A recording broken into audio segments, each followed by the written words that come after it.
Archaeology and the Bible. This is going to be part one. This presentation largely follows Ralph O. Muncaster's conclusions and logic put forth in his book, Can Archaeology Prove the Old Testament? Archaeology defined. Definition of archaeology is 1. The scientific study of material remains such as tools, pottery, jewelry, stone walls, and monuments of past human life and activities. 2. Remains of a culture, of a people, antiquities, and the archaeology of the Incas. The example given there. And that definition, as you can see, is taken from Merriam-Webster's dictionary, Merriam-Webster.com. Okay? All right, moving on. Let's see.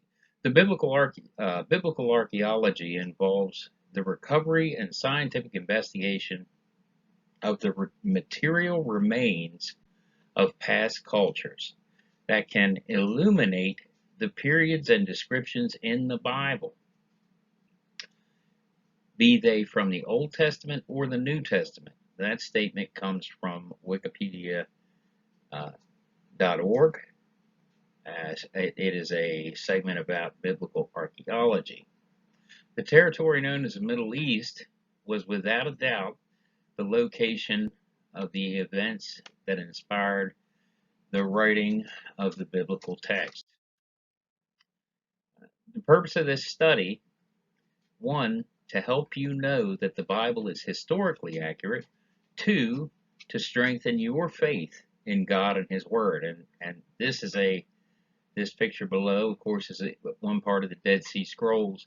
It's the Psalm Scroll, one of 981 texts of the Dead Sea Scrolls with a partial Hebrew transcription.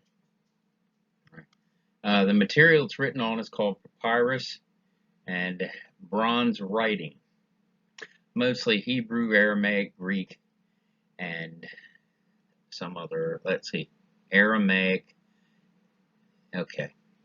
and Nabatean. I don't know how to pronounce that. Nabatean, something like that. All right, moving on. Is the Bible historically accurate? The Bible presents itself as fact. In matters of history, it claims to present historical fact. In communication from God, that is prophecy, instruction, or judgment, it also claims to be factual. In order to trust the Bible, it is important to trust that it is true and accurate. 1 Thessalonians 5 verses 20 and 21 say, "Despise not prophesying, prove all things, hold fast that which is good." The accuracy of the Old Testament is vital to the Bible message. Absolutely vital, as Ralph O. Muncaster put it. It reveals the power, nature, and expectations of God. It demonstrates our need for a Savior. It defines God's plan of redemption. It verifies the Bible's divine inspiration by perfect, precise prophecy. It promises the coming of Jesus Christ. It confirms Jesus as the Messiah through perfectly fulfilled prophecy. This is a picture of the necropolis at Giza. These Egyptian pyramids are perhaps some of the greatest archaeological monuments of all time, or monuments to archaeology of all time. Archaeology provides one means of confirming the historical accuracy of the Bible. Only a century ago, some people thought modern archaeology would prove the Bible false. Instead, investigation has verified many of its historical accounts to the smallest detail. Some of the Bible's greatest skeptics have now become its greatest supporters, and the Bible is routinely used as an archaeological resource. Okay, now this is Herodotus' description. Now, Herodotus provided a description of the processes in his histories that may have been used to build the pyramid, ways they may have a machine in particular. I assume that's what this is over here, that this is all part of how they may have built the Great Pyramid. Let's see here. As the pyramid was built in steps, battlement-wise, as it is called, or according to others, altar-wise. After laying the stones for the base, they raised the remaining stones to their places by means of machines formed of short wooden planks. The first machines raised them from the ground to the top of the first step. On this, there was another machine which received the stone upon its arrival and conveyed it to the second step. Whence a third machine advanced it still higher. Either they had as many machines as there were steps in the pyramid, or possibly they had but a single machine, which, being easily moved, was transferred from tier to tier as the stone rose. Both accounts are given, and therefore I mention both. The upper portion of the pyramid was finished, then the middle, and finally the part which was the lowest nearest to the ground. And that's posted at wikipedia.org/Herodotus. And then it's, what is that called? Underscore machine. All right, moving on. Okay, does history confirm the Bible's accuracy? In order to answer this question, we must define some terms. All right. What is the general nature of historical evidence? Analytical evidence, statistical evidence, and legal evidence. All right. Analytical evidence is used to prove things exist by definition. 2 + 2 = 4, and other mathematical type concepts this is an analytical evidence. This will be analytical evidence for those. Legal evidence is used to confirm historical accounts like Alexander the Great conquering Israel or the events of the Bible. Therefore, it is impossible to prove any historical fact in the same sense that we prove mathematical equations or define extremely probable events as proven. In history, we have available only eyewitness testimony, written and verbal, and circumstantial evidence. These are the same types of evidence relied upon in our legal system. Do we have reliable historical evidence for the Bible? There is more historical evidence for the Bible by far than any other historical chronicle. This evidence is apparent in the vast number and reliability of the manuscripts of the Bible and in the archaeological findings that support the biblical accounts of events. And that's from page 7 of Ralph O. Muncaster's book, Can Archaeology Prove the Old Testament? Now, what does this mean? What does historical evidence for the Bible mean? Legal evidence from archaeology and manuscripts occurs with the claims of the Bible. All right. It can't prove that events happened, but it does provide the Bible with the highest degree of credibility available. When the legal evidence is used together with other evidence, communication from God in the Bible, for example, prophecies, scientific insights, concealed evidence. It helps to confirm that God exists, that God communicates, and that the biblical message is his real message to us. There is far more historical evidence for the Bible than for any other ancient document ever written. Other holy books often have little or no historical support. Right. Genesis 6:13 through 18 says, and God said unto Noah, the end of all flesh is come before me, for the earth is filled with violence through them, and behold, I will destroy them with the earth. Let's see, I will destroy them. Let's see. Down here. Okay. The end of all flesh has come before me, for the earth is filled with violence through them, and behold, I will destroy them with all the earth. Make thee an ark of gopher wood. Room shalt thou make in the ark, and shalt pitch it within and without with pitch. And this is the fashion which thou shalt make it. Of the length of the ark there shall be of the length of the ark shall be 300 cubits, the breadth of it 50 cubits, and the height of it 30 cubits. A window shalt thou make in the ark, and in a cubit shalt thou finish it above.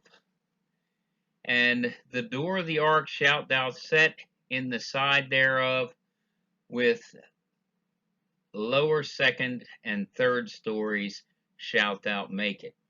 And behold, I, even I, do bring a flood of waters upon the earth to destroy all flesh, wherein is the breath of life from under heaven, and everything that is in the earth shall die. But with thee will I establish my covenant, and thou shalt come into the ark, thou and thy sons and thy wife and thy sons' wives with thee. Now the description of the ark, as you see in the Bible that I just read, does not fit the shape of this ark here in the picture. The description given in the Bible shows us a rectangular boat, and not this type of a shape is made for gliding through the water.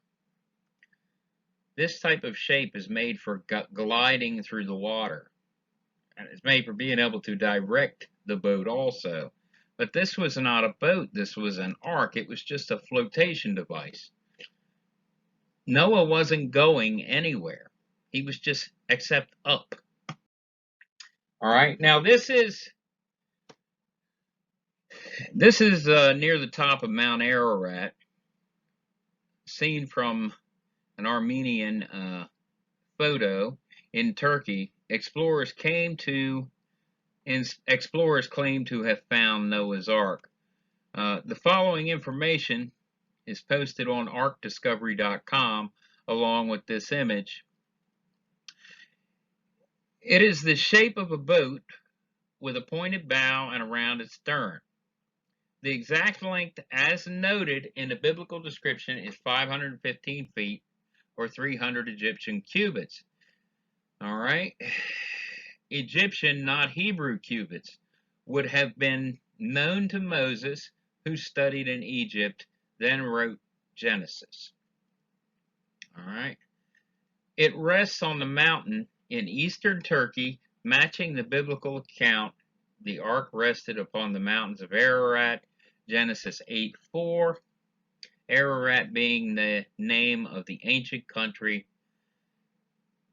Urartu,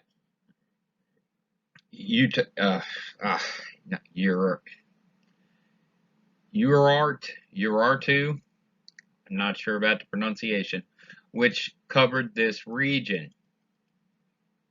All right. Now, whether this is the Ark or not, I don't know.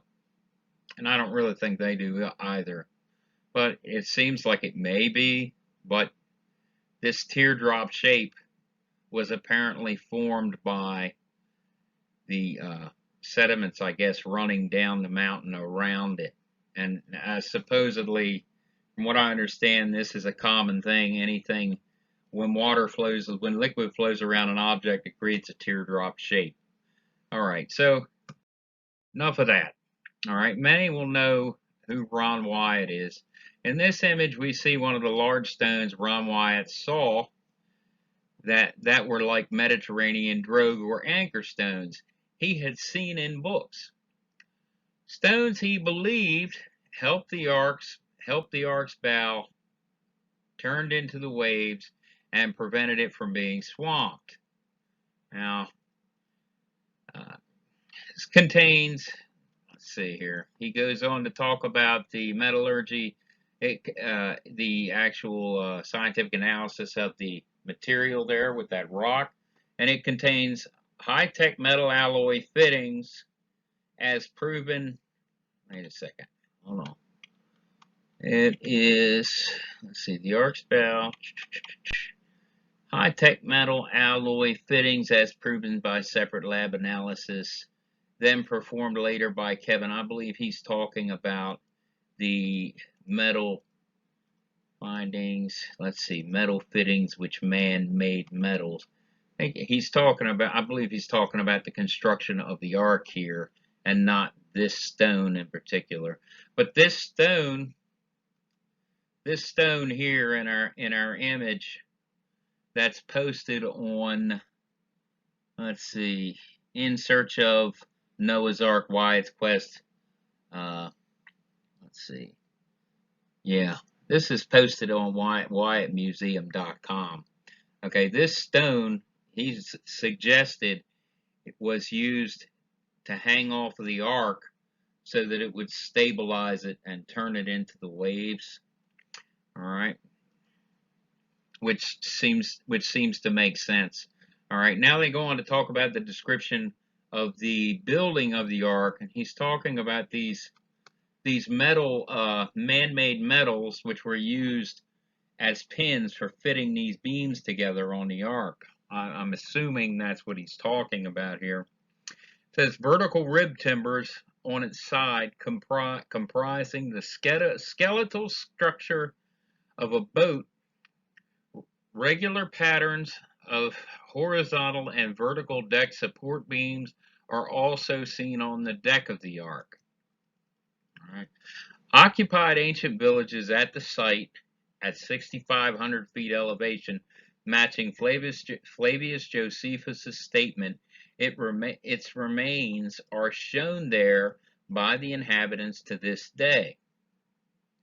Dr. Bill Shea, archaeologist, found an ancient pottery shard within 20 yards of the ark, which has a carving on it that depicts a bird, a fish, a man, and a hammer wearing a headdress that has the name Noah on it. In ancient times, these items were created by locals in the village to sell to visitors of the ark. The ark was a tourist attraction in ancient times, and it still is today. Recognized by the Turkish government as Noah's Ark National Park and National Treasure, official notice of its discovery appeared in the largest Turkish newspaper in 1987. Visitor center built by the government to accommodate the tourists further confirms the importance of this site. Huge anchor stones. Here's a comment about the anchor stones that Ron is standing next to. And this being Ron, if you don't know him, if you've never heard him speak before, he's a pretty intriguing fella. He's an amateur archaeologist, and he did some great work, in my opinion. He did some wonderful work, and he discovered some pretty awesome things. And he goes on, the article goes on to say, huge anchor stones were found near the ark and in the village Arzap, 15 miles away, which hung off the rear of the ark to steady its ride. All right. The ark rests upon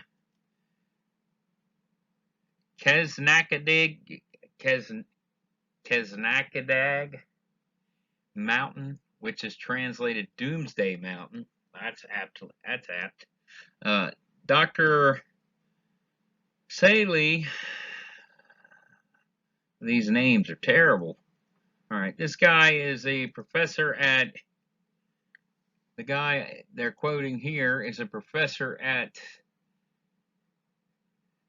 Ataturk University, stated it is a man-made structure and for sure it's Noah's Ark.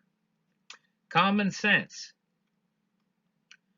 All right. This same article also states the site is immediately below the mountain of Al-Judi, named in the Quran as the resting place of the Ark. And that is in Hud Surah 1144. Radar scans show regular patterns of timber inside the Ark formation, revealing keels, keelsons, gunnels, bulkheads, animal chambers, a ramp system, door in right front, two large barrels in the front, 14 by 24 feet, and an open center area for airflow to all three levels. New in 2016, there was high resolution resistivity scans were done on the Ark and revealed the same man-made elements Ron Wyatt found in his scans in 1985. All right, it's pretty interesting. Okay, Moses wrote the first 5 books of the Bible. Acts 7:22 says, and Moses was learned in all the wisdom of the Egyptians and was mighty in words and deeds.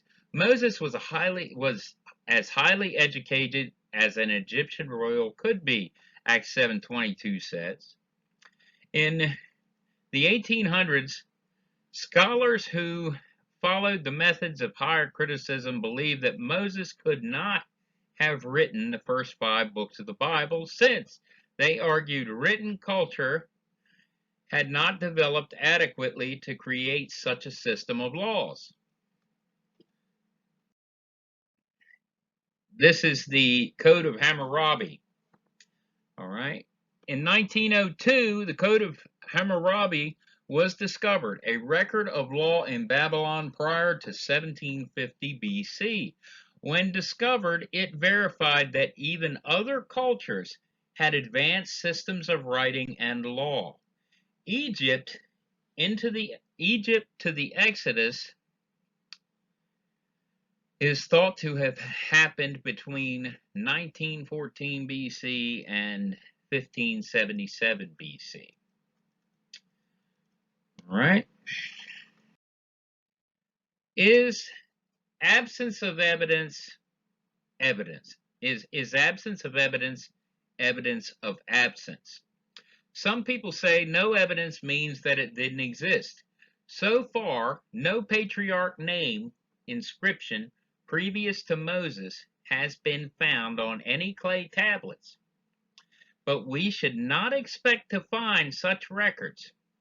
The patriarchs were nomads of little or no worldly acclaim, not kings building pyramids.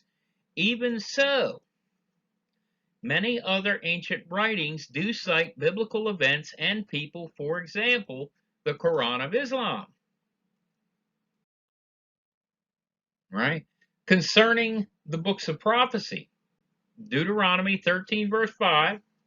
And that prophet or that dreamer of dreams shall be put to death, because he has spoken to turn you away from the Lord your God, which brought you out of the land of Egypt and redeemed you out of the house of bondage, to thrust thee out of the way which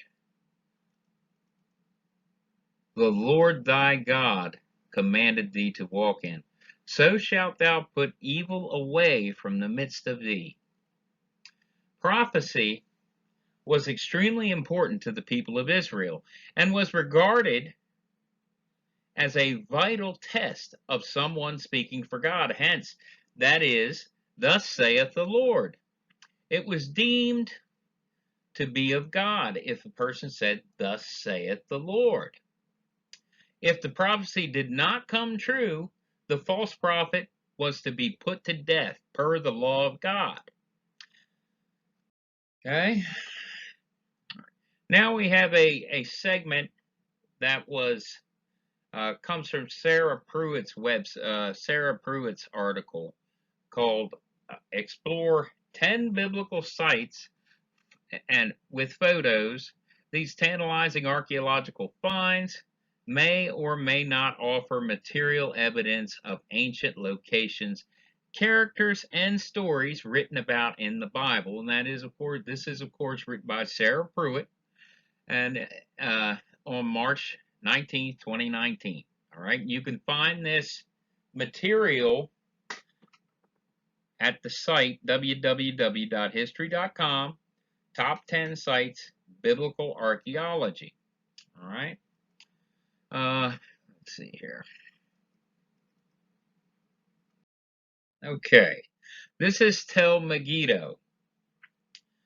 Megiddo is better known to some by its Greek name of Armageddon, which some Christians believe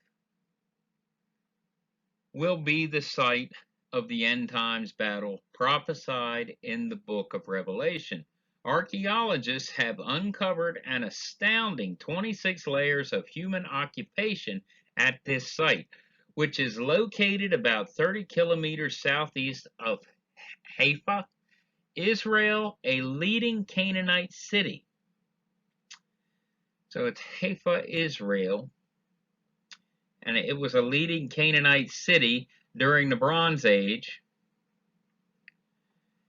It later became an important royal city in the Kingdom of Israel, according to the Hebrew Bible. And that's from Sarah Pruitt's article. The ancient settlement, known as Quarum, located in the northwest shores of the Dead Sea, gained international fame in the late 1940s when Bedouin shepherds stumbled into nearby caves and discovered the first of the ancient Hebrew and Aramaic texts known as the Dead Sea Scrolls, which contain biblical texts and other writings. Subsequent excavations revealed the ruins of the building and the extensive aqueduct system. Some scholars believe Parum was home to the Essenes as an isolationist Jewish sect, often credited with the authorship of the Dead Sea Scrolls. Tel Hazor. At some 200 acres, this site in Upper Galilee, now a national park, is the largest of Israel's tells.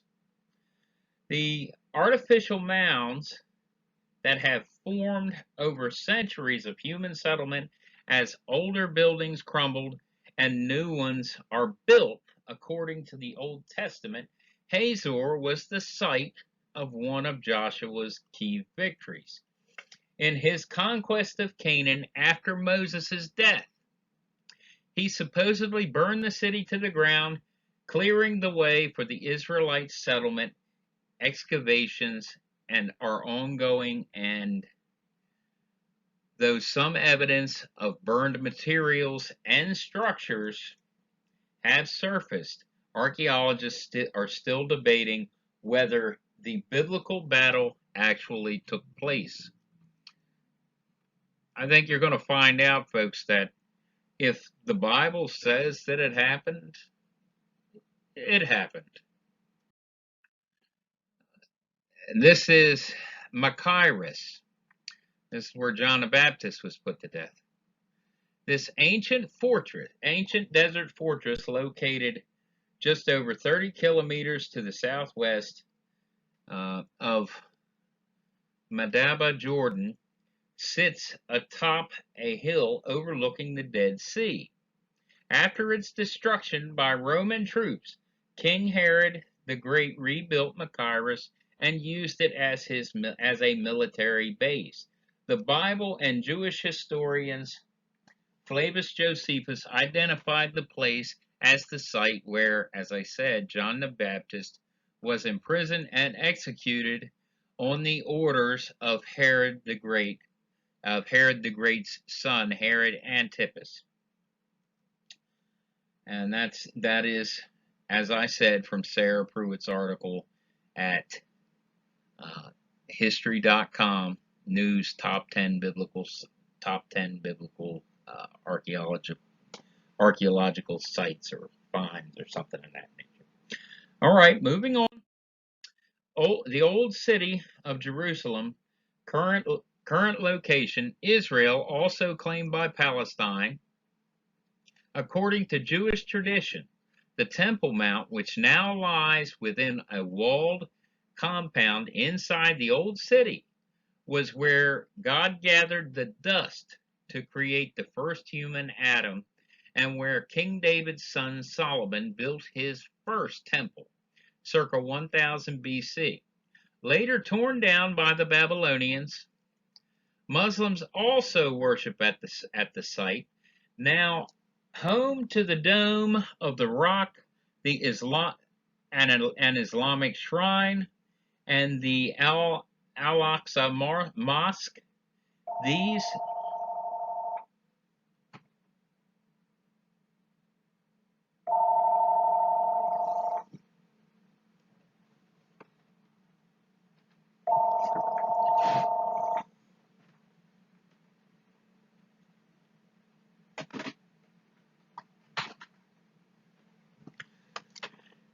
Al-Aqsa Mosque, these competing claims have led this to become one of the most contested spots in the world. The Old City contains other key religious sites, including the Church of the Holy Sepulchre, the site of Jesus' crucifixion and his empty tomb, and the Western Wall, a remnant of the Second Temple, built by King Herod in the 1st century BC. That is the holiest site Jews can go to pray. Right? Slide 6 from her presentation on History.com is Tel Beersheba, located in the Negev Desert in southeastern Israel. This site is thought to be the remains of the biblical town of Beersheba. It lies a few miles east of the modern city by that name. According to the Old Testament, the Hebrew patriarch Abraham negotiated a deal with the Philistine king Abimelech over a well here, and planted a tamarisk tree. The site's well-preserved water system of cisterns dates to the Iron Age. Right? Mount Nebo. According to the Old Testament, Moses lived his final days here and climbed to the top to look out over the promised land before he died. Some believe Mount Nebo was also where the Hebrew prophet and leader was buried. A pilgrimage site since the 4th century, It was home to a church built around that time, the ruins of which were discovered in the 1930s.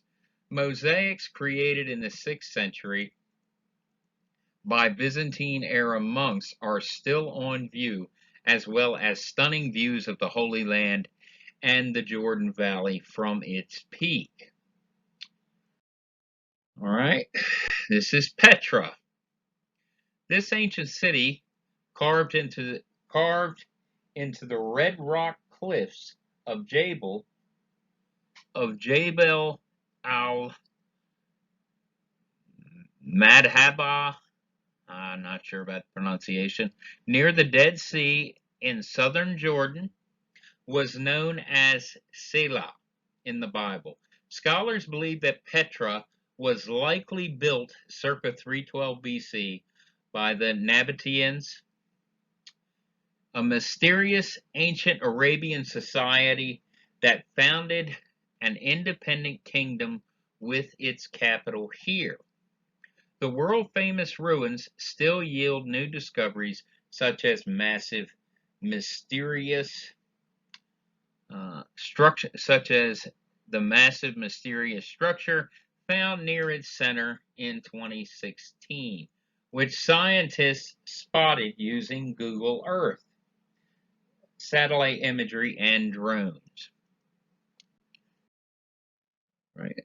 Recent excavations of Roman-era ruins at this site at the delta of the River Jordan on the northern shore of the Sea of Galilee suggest it may be the ancient Jewish fishing village of Bethsaida, later the Roman city of Julius. Frequently mentioned in the Gospels as the birthplace of three of Jesus' apostles, Peter, Andrew, and Philip. The village also saw Jesus himself perform several memorable miracles, though another group of scholars claims Et Tel on the Jordan River's east bank is actually Bethsaida. Archaeologists at El Araj argue that the site's location makes it the strongest candidate for the biblical fishing village. All right. Number 10 in the article by Sarah Pruitt. Along with nearby Tyre, this ancient port city, locally known as Saida, was important in both the Old Testament and the New Testament for its association with the Canaanites, the ancient inhabitants of the land west of the River Jordan in modern-day Israel, Palestine, Lebanon, Syria, and Jordan. When Jesus visited the region according to the New Testament, many came out to hear him preach. The city is home to the temple of Eshmun, the Phoenician god of healing. It is a site of great archaeological importance. It suffered extensive damage in the Lebanese Civil War, but has been partially restored. And that is the end of the information from Sarah Pruitt's article posted at history.com. Archaeological evidence fits with other forms of evidence, and this is back to Ralph O. Muncaster's book again.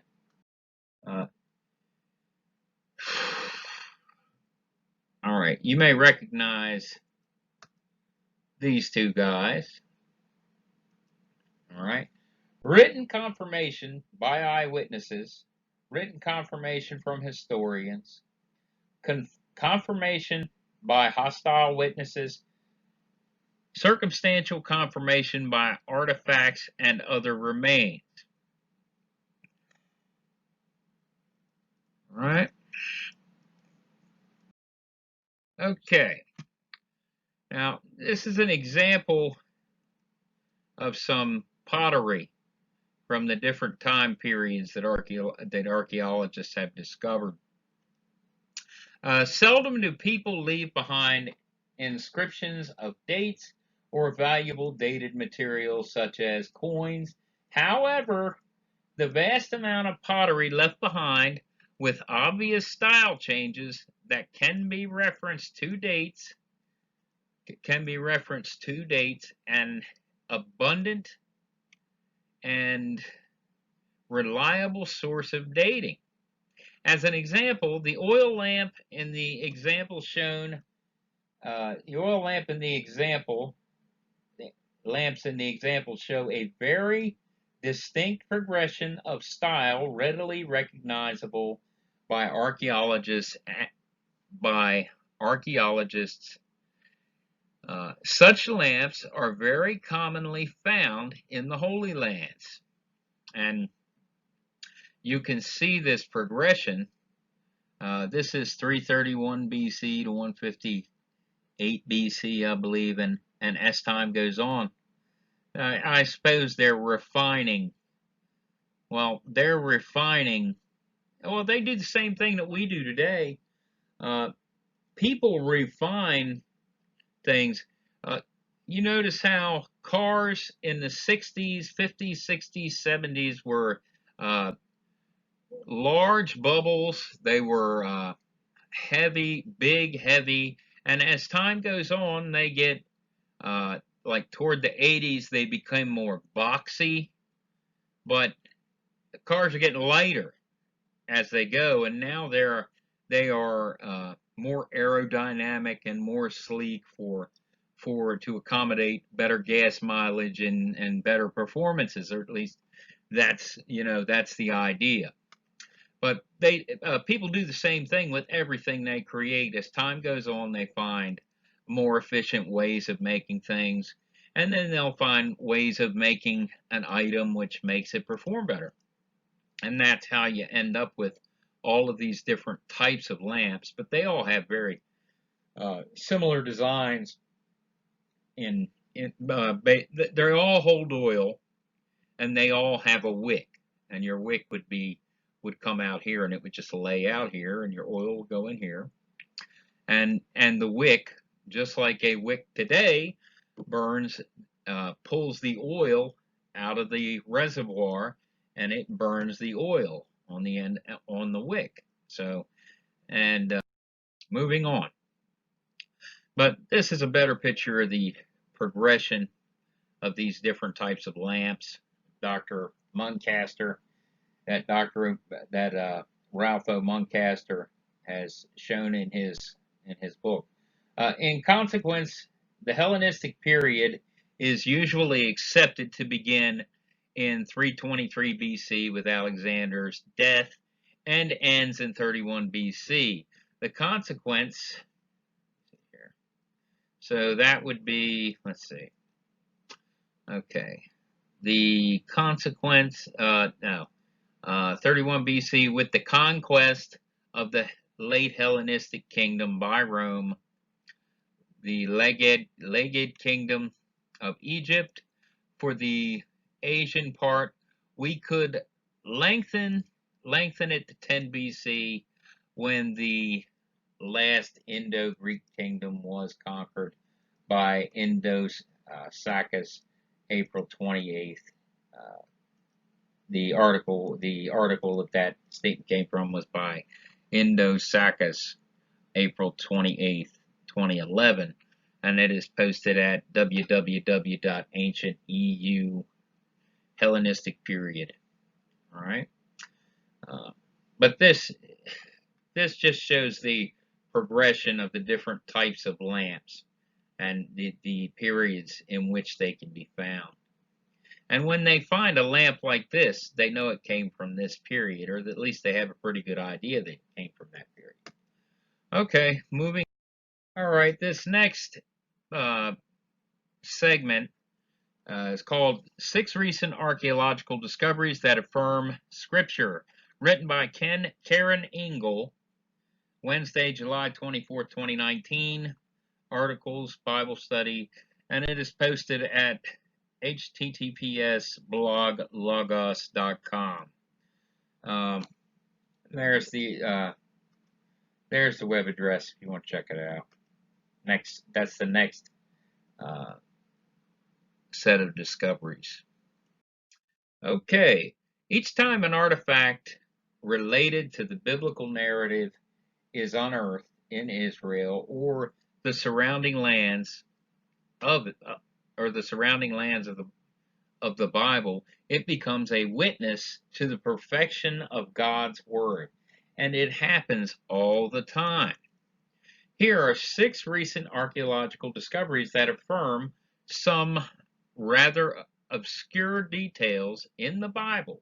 Each one provides material evidence of the historical reliability of the Bible and hopefully will increase our faith. All right. And this photo is credited to this gentleman right here. All right. Moving on. The biblical city of Ziklag is the first one he brings up. While hiding from Saul in Philistia, King Achish of Gath awarded Ziklag to David as a vassal state. The book of Samuel reveals the Amalekites later destroyed Ziklag and enslaved its peoples. Now, when David and his men came to Ziklag on the 3rd day, the Amalekites had made a raid against the Negev and against Ziklag. They had overrun Ziklag and burned it with fire. And that's 1 Samuel chapter 30, verse 1. Though archaeologists have suggested several sites as possible locations, none have included evidence of both a Philistine settlement and a settlement from the time of David. That is, until a few weeks ago. Now, that is at the time of the writing of this article. After a 12-year study of the entire region, archaeologists say 12-year study of the entire region, archaeologists say they may have found the biblical city of Ziklag near the southern town of Kiryat Gat in Israel. The find, dating to the early 10th century BC, is consistent with scriptural references to the geography of the area, a rural settlement dating to the time of King David, among the remains of the Philistine settlement that had been destroyed by the fire. All right. Biblical city of Ziklag. This is, as the photograph states, an aerial view. Okay. Clay pomegranate found in Tel Shiloh.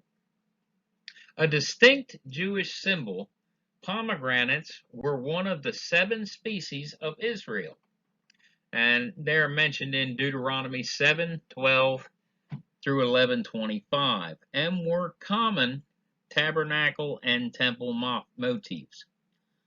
All right, as you can see in 1 Kings 7 verse 18 and 2 Kings 25:17. But long before the first temple was built, they were sewn into the hem of the high priest's robe by God's command.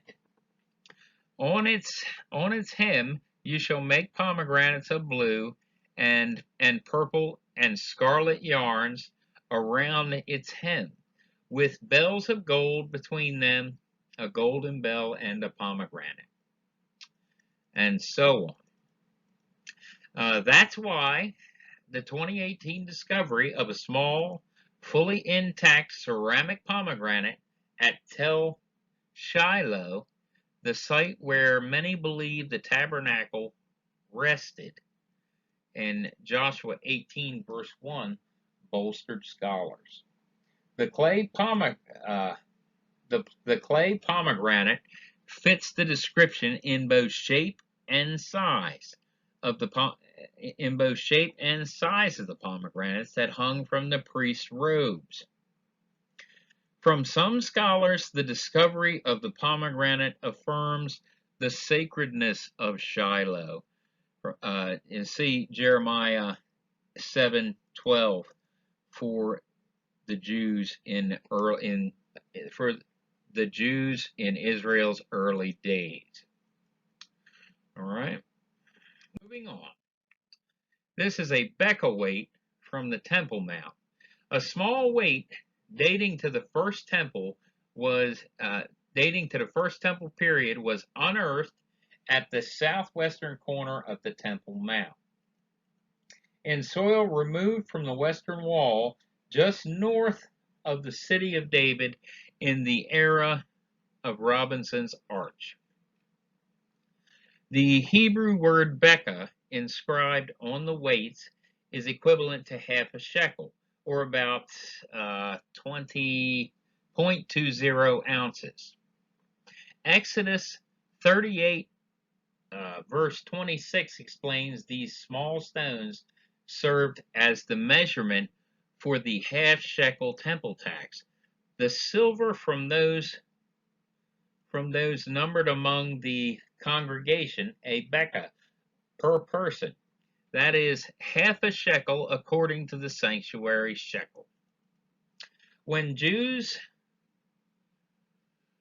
would bring their half shekel tax to the temple for the census, they had no coins, only pieces of silver, and it was necessary to know their true weight.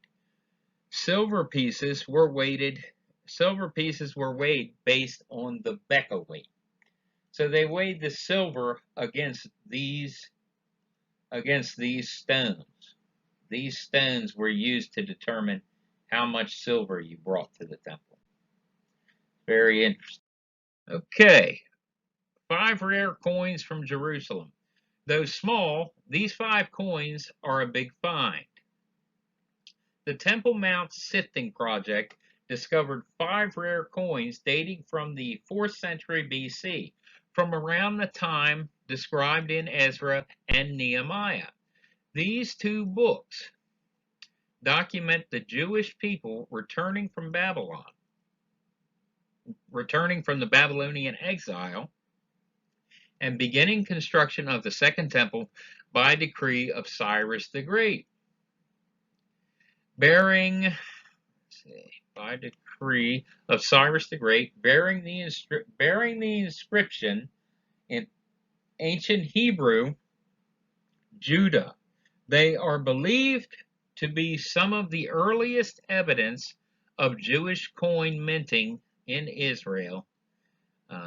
These were the first coins ever minted by Jews. They express the people's return to their land after the Babylonian exile and their ability to hold and maintain diplomatic ties with the ruling empire, which was then, at that time, Persia. All right, that was written by Zekai Devira. The Temple Mount, it is quoted in that portion of the article as in reference to the Temple Mount sifting. All right. Watchtower dating to the time of Hezekiah. Just weeks ago, the remains of a 15 by 10.5 foot stone watchtower were discovered on a hilltop inside a paratrooper base in southern Israel. It's believed to be a watchtower abandoned when the Assyrian king Sennacherib invaded the area in 701 BC at the end of Hezekiah's reign. The view from the watchtower includes the Hebron Hills, the Judean plain, and Ashkelon. In Hezekiah's day, soldiers could easily monitor the area and report activity back to their king. At that time, the entrance to the tower was sealed up and the soldiers fled. Sennacherib's military campaign in Judea was particularly devastating with Assyrian writings claiming he destroyed 46 cities, over 2,000 farms, and villages. Sennacherib went on to lay siege to Jerusalem, but was ultimately unsuccessful. He struck down the Philistines as far as Gaza and its territory from the watchtower to the fortified city. In the 14th year of King Hezekiah, Sennacherib, king of Assyria, came up against all the fortified cities of Judah and took them. And that's seen in 2 Kings 18, 8 through 13. All right. Fortification wall at Lachish. Bible scholars have long debated whether a strong centralized kingdom existed during Solomon's reign, but recently archaeologists unearthed a fortification wall at Lachish and dated it to the 10th century. They argue the fortifications are evidence of the Bible's account of Solomon's son Rehoboam, Solomon's son Rehoboam. The kingdom of Israel had split after Solomon's death, and to prepare for an expected attack from Egypt, Judah's new king fortified a series of cities. Rehoboam lived in Jerusalem, and he built cities for defense in Judah. Adoraim, Lachish, Azkaiah. I'm not sure about the pronunciation.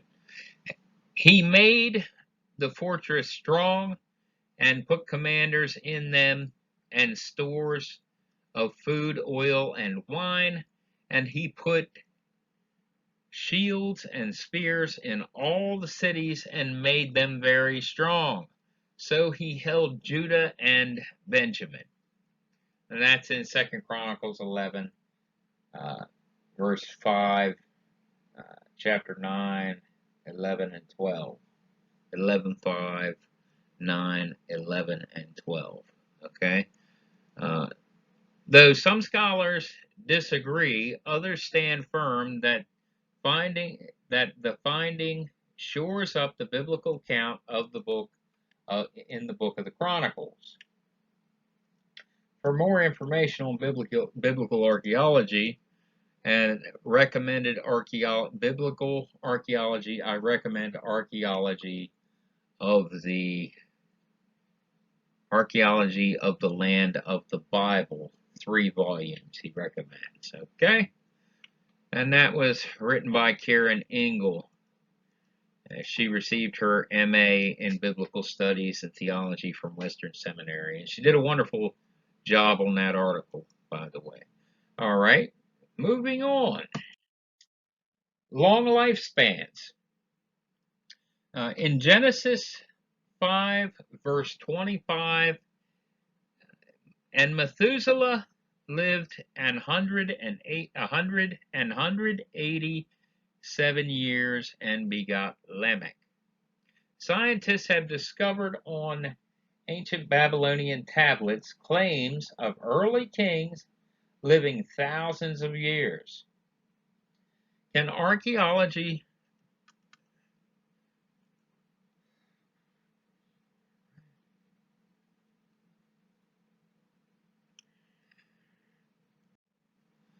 Okay. Scientists have discovered on ancient Babylonian tablets claims of kings living thousands of years. Long lifespans, and evidence of this seen in the Bible is Genesis chapter 5, verse 25. And Methuselah lived 187 years and begat Lamech. Okay, that's going to conclude part 1. Now, in part 2, we'll get into some different things. All right, I hope you've enjoyed Archaeology in the Bible, part 1, and we'll be coming back at you with part 2 before you know it. All right, God bless. Have a good night.